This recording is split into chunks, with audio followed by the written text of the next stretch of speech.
The clock is ticking toward August 1st, as Canada and the United States navigate increasingly complex trade negotiations. President Trump's ultimatum is crystal clear. Reach an agreement or face comprehensive 35% tariffs on all Canadian goods. This isn't mere political posturing. The threat has been documented and formalized through official channels. Prime Minister Mark Carney finds himself managing an impossible balancing act. Canada's economic foundation remains deeply intertwined with American markets, while confronting a president who has weaponized trade policy for political gain. Carney's approach has been measured and strategic, suspending Canada's digital services tax implementation, extending symbolic gestures through defense cooperation, including the U.S. Missile Shield program, and carefully avoiding public disputes. However, growing voices within Canada argue this diplomatic restraint has reached its limits. They're demanding Ottawa apply genuine economic pressure on Trump's administration. One specific strategy keeps surfacing in these discussions: potash. Gulf Islands. MP Elizabeth May has been vocal in her recommendations. She's urging Carney to resume digital sales tax collection while simultaneously proposing a halt to Canada's $4.9 billion potash export industry to American agricultural markets. This mineral serves as a fundamental component in fertilizer production. Potash represents a critical element in global fertilizer systems. The Food and Agriculture Organization estimates that fertilizers support over 50% of worldwide food production, with potash supplying the essential potassium that makes these fertilizers effective. Canada possesses the planet's most extensive potash reserves, with Saskatchewan hosting the majority of production facilities. The United States presents a stark contrast in this equation. American potash production reached only approximately 400,000 metric tons in 2023, while domestic consumption exceeded 5.3 million tons. These figures reveal the fundamental dependency relationship between the two nations. This dependency distinguishes potash from other traded commodities. Automobiles, aluminum, and semiconductors can be sourced from alternative suppliers globally.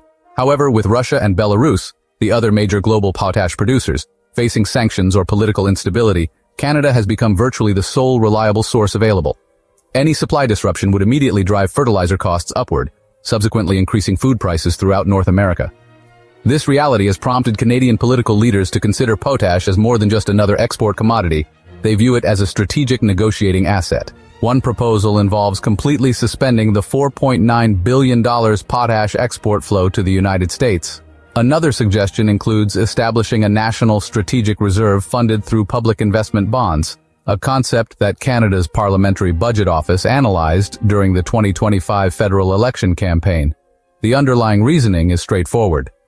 If Trump employs economic pain as negotiating leverage, Canada should respond with equivalent measures. Should this economic pressure impact U.S. farmers, a core Trump constituency, it might compel Washington to reconsider its approach. The challenge with weaponizing potash lies in its direct connection to food systems, inflation, and food security rather than typical industrial inputs. Disrupting potash shipments could harm not only American farmers but create ripple effects throughout the global economy. Saskatchewan industry leaders have emphasized that potash differs fundamentally from tariffs on cars or steel. Unlike these other products, potash isn't optional. It's absolutely essential. Some analysts argue Canada doesn't need explicit threats. The dependency statistics and market imbalance alone provide sufficient leverage. The mere possibility of supply disruption may constitute all the negotiating power Canada requires. Trump operates through confrontational tactics, applying intense pressure while expecting opponents to capitulate. However, this situation may present him with a different form of resistance, not emotional or aggressive, but calculated and strategic. Potash isn't merely Canada's economic advantage, it's America's agricultural lifeline. Whether Canada employs this leverage openly or maintains it as implicit pressure, it may represent the one negotiating tool powerful enough to bring Trump back to serious negotiations.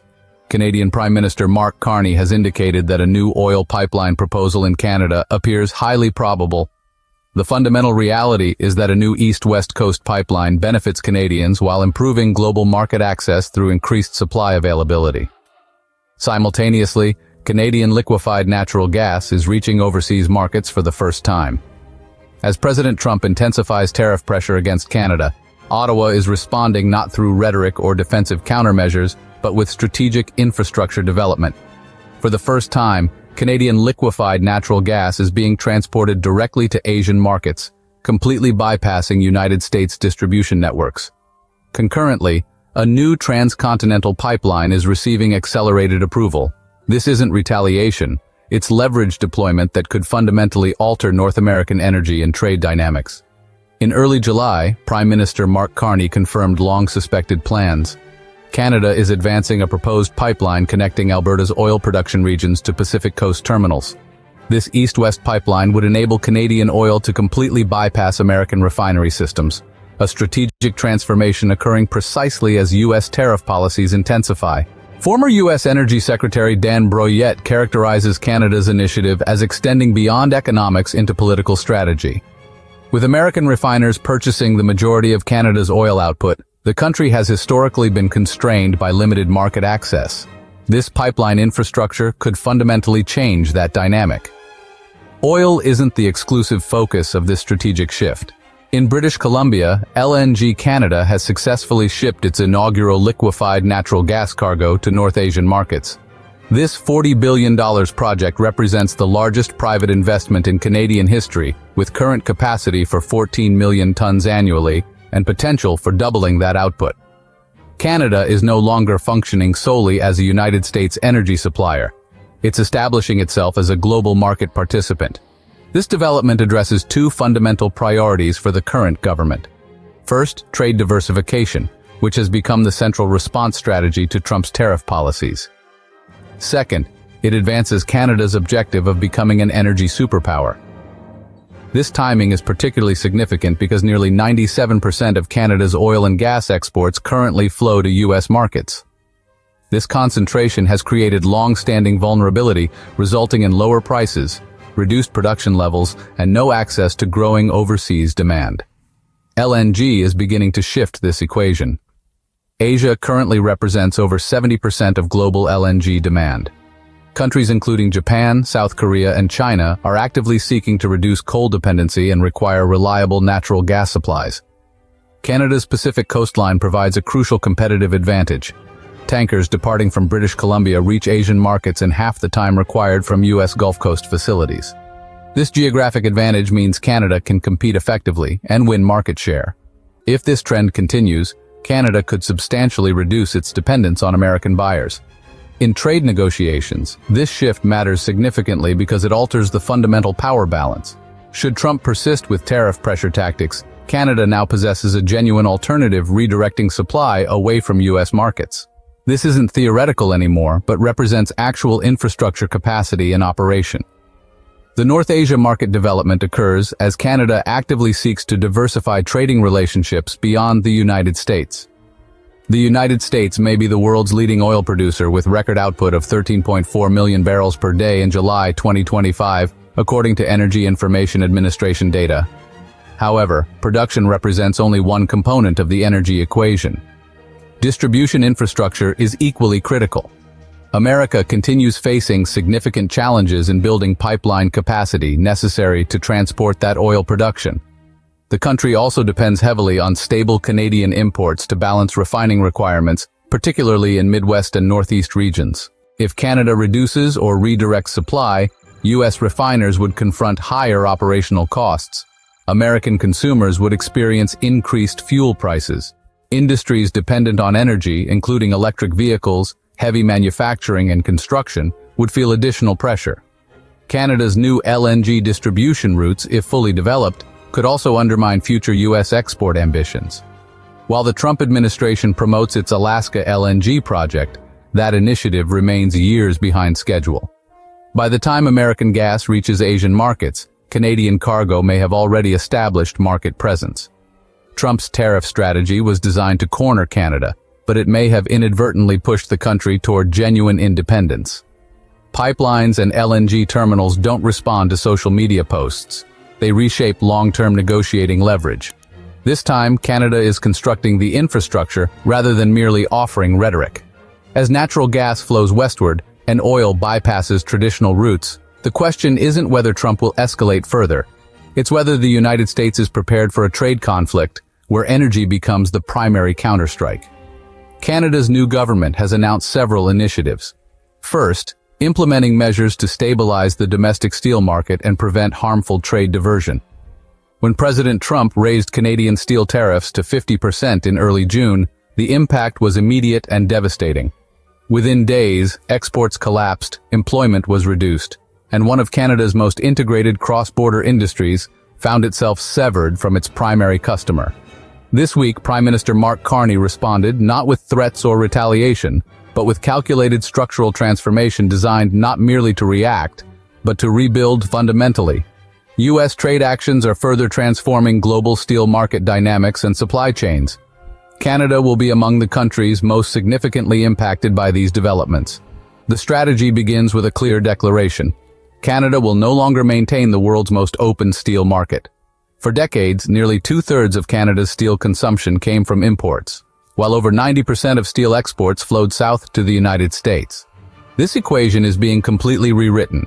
By month's end, Canada will implement strict tariff rate quotas. For countries without free trade agreements, imports will be limited to 50% of their 2024 volumes. Anything exceeding that threshold will face 50% tariffs.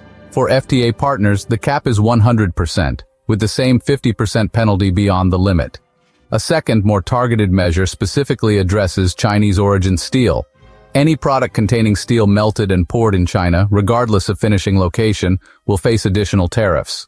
One exception exists. U.S. steel remains unaffected under existing CUSMA terms. This isn't retaliation, it's insulation. Moving forward, Canada must diversify trade relationships, and above all, rely more heavily on Canadian steel for Canadian projects. Rather than escalating tensions, Carney is using this moment to reorient the domestic market through investment. The federal government will inject $1 billion through the Strategic Innovation Fund. This funding targets Canadian steel producers for equipment modernization, higher value product development, and filling gaps left by lost U.S. contracts. For direct worker support, $70 million will flow through labor market development agreements, covering training and income assistance for up to 10,000 steel employees. An additional $150 million in regional support will prioritize steel-producing communities alongside expanded loan access for mid-sized firms, reducing entry requirements, cutting interest rates, and extending loan terms from 5 to 7 years. Perhaps the most transformative change involves federal procurement. Government contractors will be required to use Canadian steel in major infrastructure, housing, and defense projects. From shipyards to bridges, the steel building Canada will now originate domestically. All this unfolds under the shadow of Trump's tariff threats. Canada's position remains precarious. A 35% comprehensive tariff on all Canadian goods is scheduled to begin August 1st unless a bilateral agreement is reached first. Yet Ottawa has not retaliated. Instead, it's maintaining negotiating opportunities, keeping tariffs off U.S. steel temporarily, while preserving strategic leverage elsewhere. Digital services taxes remain paused. Canada has engaged in fentanyl coordination.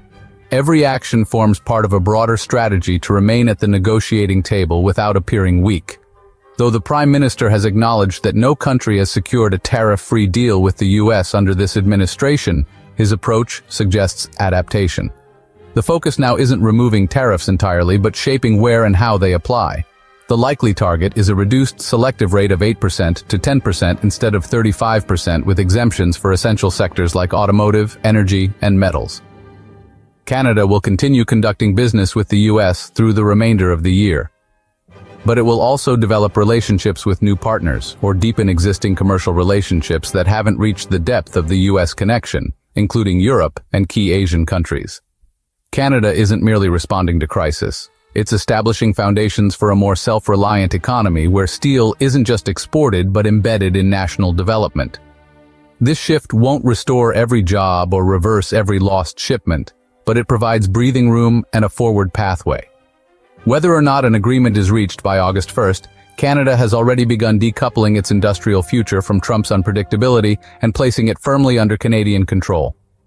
If you found this video valuable, give it a like and subscribe for more. Also, for more coverage of U.S.-Canada trade news, subscribe to our channel and click the bell to be the first to hear the news.